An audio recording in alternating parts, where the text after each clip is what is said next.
Para a nossa mensagem desta noite, quero que vocês abram comigo no capítulo 21 de Lucas. O capítulo 21 de Lucas é o terceiro livro do Novo Testamento. E começando no versículo 7. E perguntaram-lhe dizendo: Mestre, mas quando serão estas coisas? E que sinal haverá quando estas coisas estiverem para acontecer? E ele disse: Acautelai-vos, para que não sejais enganados, porque muitos virão em meu nome, dizendo: Eu sou o Cristo, e o tempo está próximo. Não vades, pois, após eles. Mas quando ouvirdes de guerras e tumultos, não vos assusteis. Porque é necessário que isso aconteça primeiro, mas o fim não será logo. Então disse-lhes: Levantar-se-á nação contra nação, e reino contra reino, e haverá grandes terremotos em vários lugares, e fomes e pestes. Haverá também coisas espantosas e grandes sinais do céu.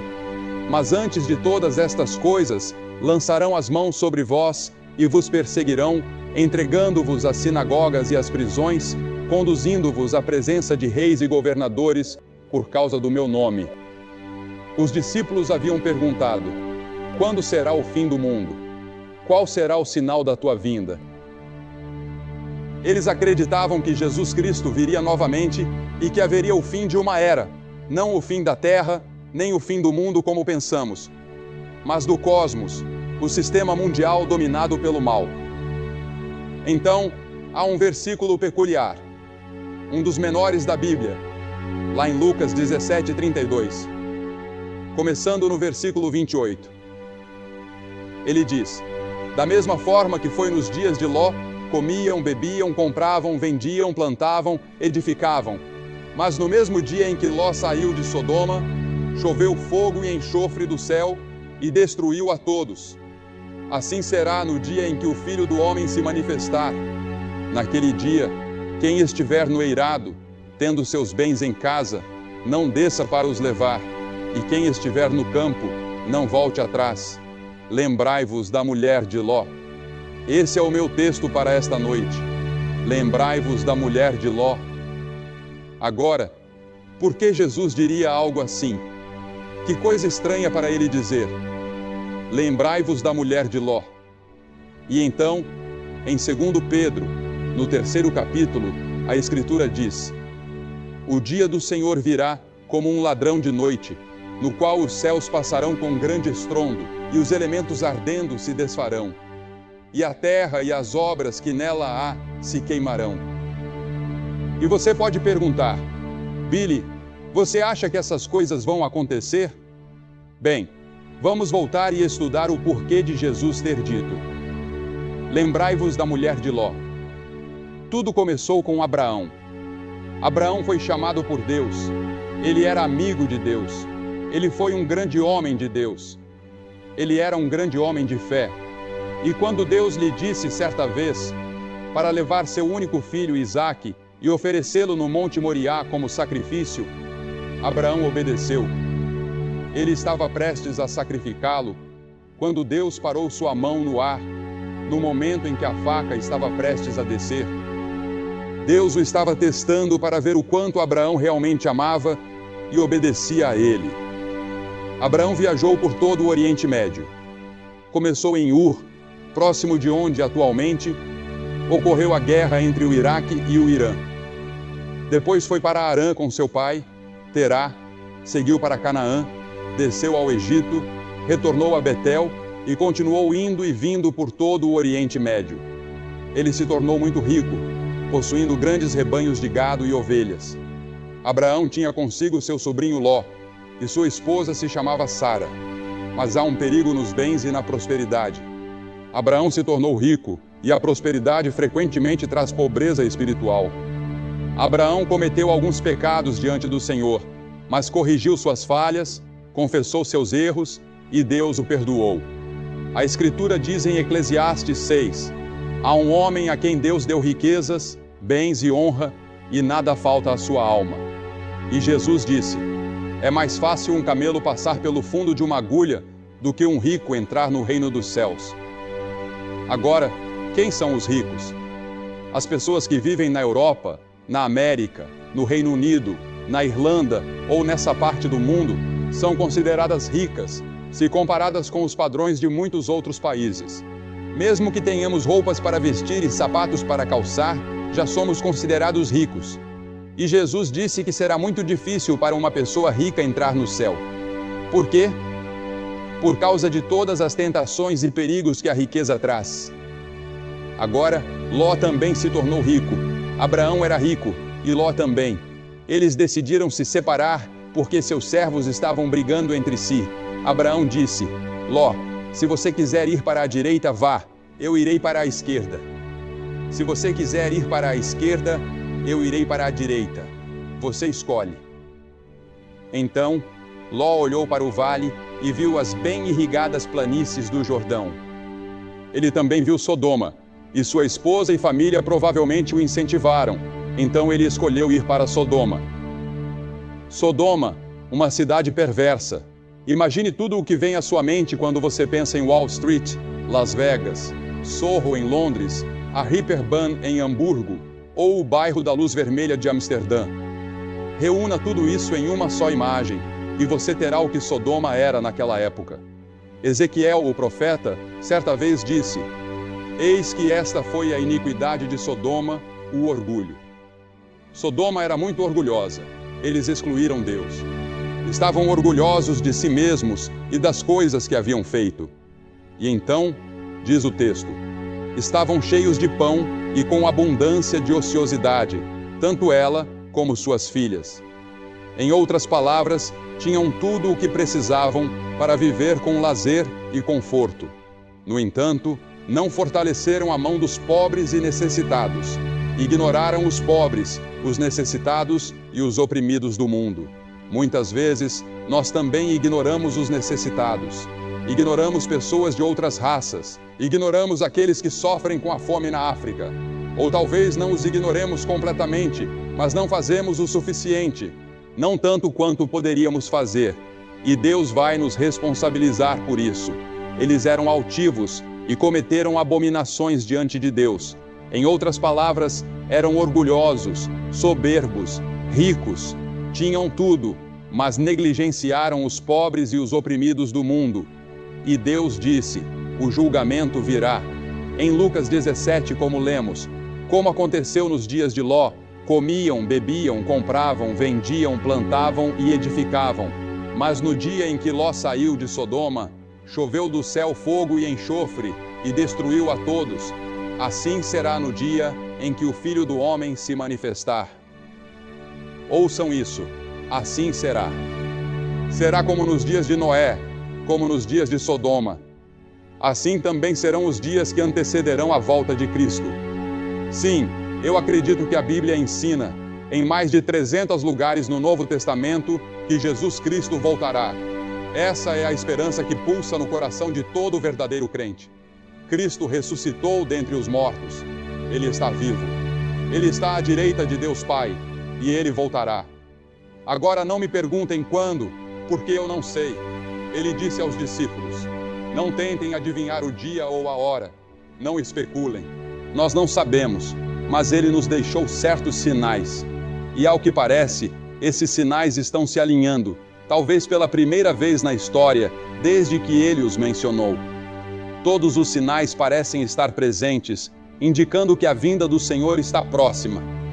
Não sabemos com certeza, mas parece que sim. Porque uma das coisas que ele disse foi que o Oriente Médio estaria em turbulência. Ele falou sobre pestilências. Vejam tudo o que está acontecendo com as pestilências. Ele disse que o mundo inteiro estaria em tumulto. Observem o terrorismo no mundo, os enormes investimentos em armas e exércitos ao redor do globo. Todas essas coisas, ele disse, são sinais de que a vinda do Senhor está próxima. Porque veja, o mundo se destruiria se Deus não interviesse. Mas acredito que a Bíblia ensina que Deus tem outros planos para a humanidade.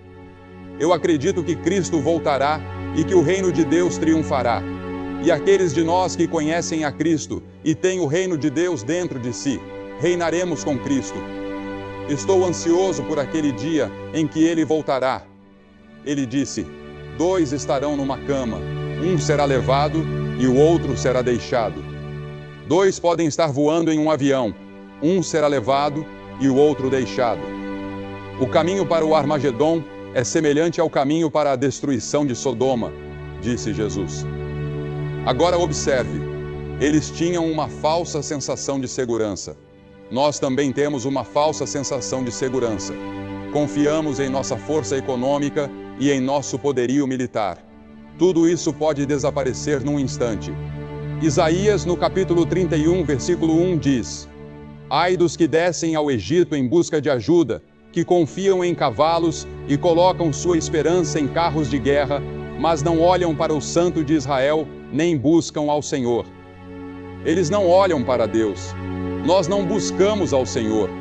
Confiamos em outras coisas, em nossos dólares e libras, em nosso poder militar. Mas essas coisas não nos salvarão. Precisamos de Deus. Precisamos buscar ao Senhor. É isso que Isaías estava dizendo.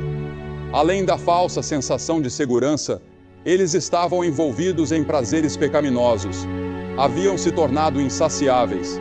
Nós também somos assim. E a Bíblia adverte: o triunfo dos ímpios é curto, e a alegria do hipócrita dura apenas um momento. É apenas um momento no tempo. A Bíblia diz em Provérbios 14: há caminho que parece certo ao homem, mas no final conduz à morte. Parece certo seguir por esse caminho, mas o fim é a morte. Deus diz: até mesmo no riso, o coração sente dor, e a alegria pode terminar em tristeza. Mesmo quando você ri, às vezes não sente tristeza? E quando você lê os jornais ou assiste ao noticiário, com todos os assassinatos e atrocidades que estão acontecendo, você se pergunta: como isso pode estar acontecendo? A Escritura diz que o povo de Sodoma estava ocupado demais para Deus. Estavam ocupados demais ganhando a vida e desfrutando os seus prazeres para dedicar algum tempo a Deus. E assim somos nós. Não damos a Deus o primeiro lugar em nossas vidas. Deus não exige de nós um sistema legalista, mas Ele exige o primeiro lugar em nossas vidas. Ele quer ser o Senhor que se assenta no trono do seu coração, que controla e governa a sua vida. E foi por isso que Ele enviou o seu Filho, Jesus Cristo, para morrer na cruz e derramar seu sangue, para que os nossos pecados fossem perdoados. Porque veja, o problema do mundo hoje pode ser resumido em uma palavra: pecado. E a Bíblia diz: todos pecaram e estão destituídos da glória de Deus. Somos todos pecadores. Nascemos no pecado. Somos pecadores por escolha e pecadores por prática. E esse pecado nos separa de Deus, de modo que não temos um senso de realização. Não conhecemos o propósito e o significado de nossas vidas.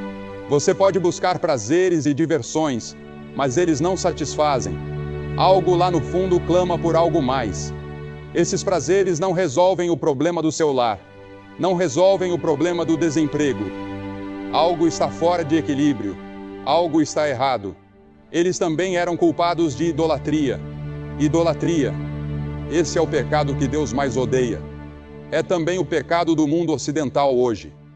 Na verdade, é o pecado do mundo inteiro. Romanos 1:25 diz: trocaram a verdade de Deus pela mentira, e adoraram e serviram coisas criadas em lugar do Criador. Qualquer coisa em sua vida que ocupe o lugar de Deus, torna-se o seu Deus. Qualquer coisa que domine seus pensamentos e tome mais do seu tempo do que o Deus vivo, torna-se o seu Deus. Além disso, eles também eram culpados de perversão sexual. Uma das últimas direções que uma nação toma antes do julgamento costuma ser essa. Geralmente encontrada em sociedades abastadas. Não relações sexuais normais, mas perversões de vários tipos. Tentativas de encontrar novas maneiras de obter prazer através do sexo. Isso se torna uma ocupação em tempo integral para muitas pessoas. Basta ir a uma banca de revistas hoje e você verá uma infinidade de publicações dedicadas a isso, tentando encontrar algum novo ângulo, alguma nova abordagem. Agora, no meio de tudo isso, em Sodoma, vivia Ló. Ele havia escolhido Sodoma como seu lar, e as Escrituras dizem que ele era infeliz e estava atormentado. O problema de Ló era que ele tinha um pé no reino de Deus e o outro pé num mundo pecaminoso. Ele estava preso entre os dois. Ele não era feliz no mundo pecaminoso. e também não era feliz no reino de Deus. E muitos de vocês são assim. Vocês frequentam a igreja, são membros de uma igreja, acreditam em Deus com a cabeça. Às vezes leem a Bíblia e têm uma aparência religiosa. Mas lá no fundo, sabem que seus corações pertencem ao mundo, ao cosmos, a este sistema mundano dominado pelo mal. Muitos de vocês têm uma herança cristã. Seus pais eram cristãos. Vocês aprenderam sobre a Bíblia na escola. Mas agora, vocês são homens ou mulheres do mundo, ou jovens, mas nunca se sentem plenamente satisfeitos com seu relacionamento com Deus. Algo está errado, algo está faltando, algo está perdido. Vocês sabem o que é. Talvez nunca tenham nascido de novo. Talvez nunca tenham realmente recebido Cristo de forma total e completa como seu Senhor e Salvador. E nesta noite, nesta última noite dessa grande missão, esta é a sua noite de fazer esse compromisso. Nós temos esperança em Cristo. Nós temos algo a oferecer às pessoas. Um novo dia, um novo reino, um novo mundo. Um novo mundo está para nascer. Um novo céu e uma nova terra. E nós faremos parte disso porque estamos no seu reino. Jeremias chorou por Jerusalém porque viu que o julgamento estava chegando e ele foi chamado de o profeta chorão. Jesus chorou por Jerusalém 700 anos depois e disse: Jerusalém, Jerusalém, quantas vezes quis eu ajuntar teus filhos, como a galinha ajunta os seus pintinhos debaixo das asas, e não quisestes. Agora o julgamento está vindo sobre ti. Deus avisou Sodoma. Ele enviou 2 mensageiros para alertá-los, mas a esposa de Ló não acreditou. Ló acreditou. Os mensageiros alertaram. A esposa de Ló foi avisada: não olhe para trás. Mas ela não creu. Ela olhou para trás e se transformou numa estátua de sal, exatamente como tinha sido avisada. A ira de Deus foi derramada sobre Sodoma. A esposa de Ló, assim como Abraão, sabia que isso estava chegando. Abraão orou e disse: Senhor, se encontrares 50 pessoas justas em Sodoma, pouparás a cidade. Deus disse: sim. Abraão perguntou: e se forem 45, e 30, e 20, e 10? E Deus respondeu: sim. Mas não havia nem mesmo 10 pessoas justas, 10 pessoas totalmente comprometidas com Deus. Assim, o julgamento veio. Agora, qual é a lição que aprendemos com essa declaração? Lembrem-se da esposa de Ló. Por que Jesus disse isso? Primeiro, lembre-se de que ela era a esposa do sobrinho de Abraão. Ela viveu na tenda de Abraão muitas vezes e viu o poder de Deus. E a quem muito é dado, muito será exigido. Em segundo lugar, lembre-se do que um casamento errado pode causar. Ela era uma cananeia, e Deus havia proibido o seu povo de se casar com essas tribos pagãs ao redor deles. Quantos homens e mulheres já foram destruídos por casar com a pessoa errada, que os influenciou de forma equivocada? Por isso é tão importante buscar a pessoa que Deus tem para você. Em terceiro lugar, acho que Jesus disse isso para que nos lembremos do pecado dela. Parece um pecado tão pequeno, mas representava algo muito mais profundo. Representava anos de incredulidade. Representava rebeldia contra Deus em muitas ocasiões. Deus, em sua misericórdia, estava dando a ela outra chance. E Deus disse: não olhe para trás, não olhe para Sodoma. Sodoma estava sob o controle do diabo, mas ela não conseguiu evitar.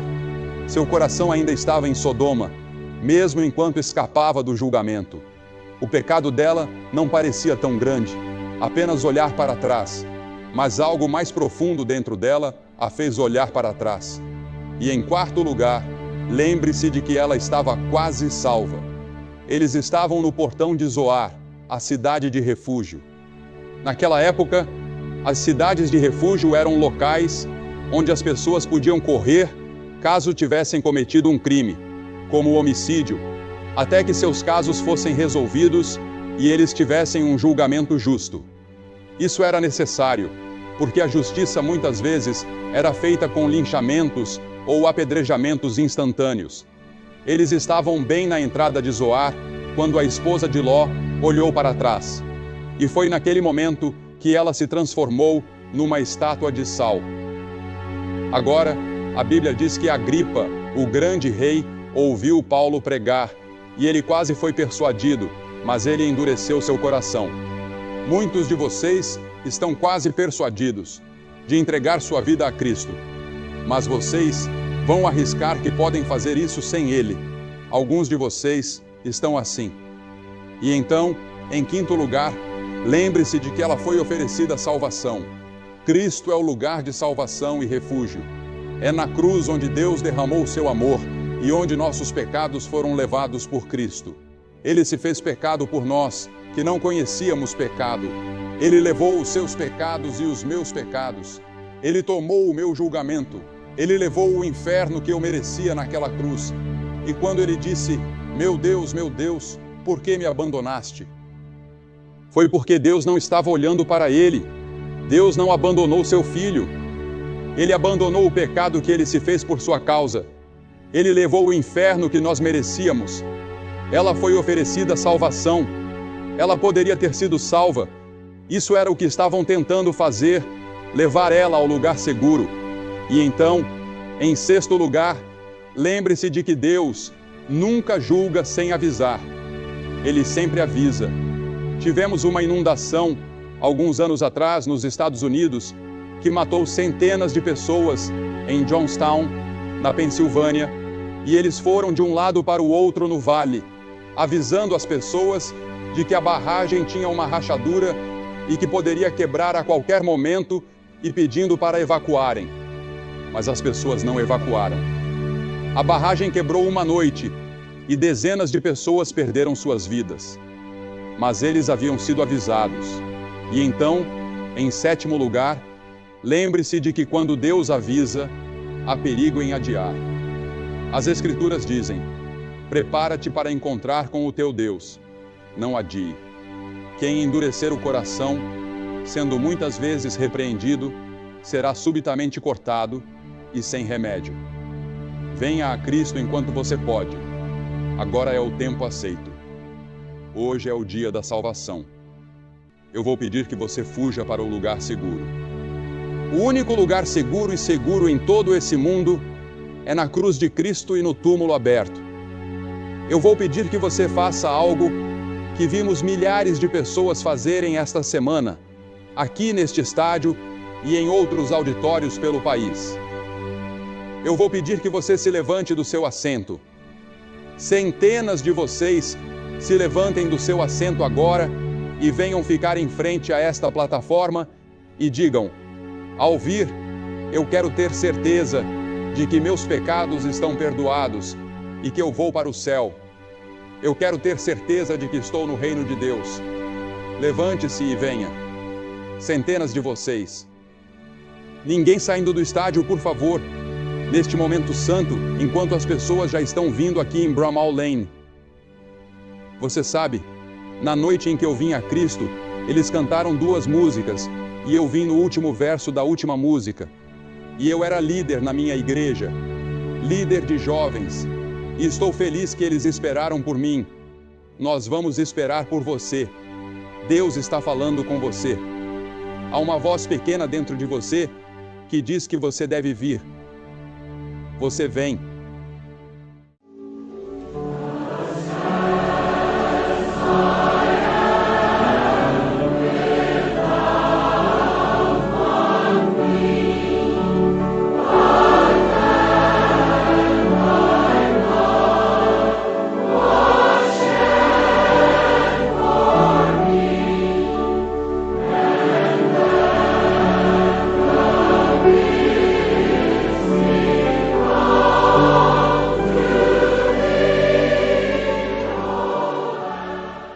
Você que está assistindo em outras partes do mundo, levante-se e muitas pessoas se ajoelham ao lado de seus televisores e fazem seus compromissos. Alguns fazem seu compromisso deitados na cama. Onde quer que você esteja, pode ser em um bar. Recebemos tantas cartas de pessoas que assistem à televisão em um bar e fazem seu compromisso. Ou em um quarto de hotel. Se você estiver nos Estados Unidos ou no Canadá, pegue o telefone e ligue para o número na tela da sua televisão e faça esse tremendo compromisso com Cristo. Não deixe essa noite passar sem fazer o seu compromisso. Nós vamos esperar por você de todos os lugares, há muito tempo. Levante-se e venha. Esta é a maior decisão que você tomará em toda a sua vida.